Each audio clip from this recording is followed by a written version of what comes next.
আর কখনো ফেরত হয় না, ফেরত আসে না। তাই সাহাবী আমার চিন্তা করছেন, এখানে দাঁড়িয়ে দাঁড়িয়ে এখানে পাহারা দিতে আছি, এখনো সময়, এই রাতটা যদি চলে যায়, আমার জীবনে যদি একটা শেষ রাত্রি থাকে, এই রাত্রি চলে গেলে আর আমি কখনো এই রাতটাকে ফেরত পাবো না।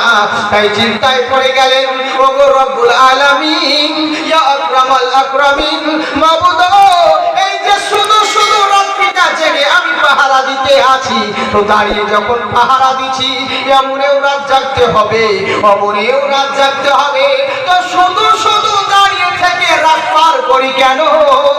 এর চাইতে ভালো আল্লাহকে ইবাদত দিয়ে রাতটাকে পার করে দিব।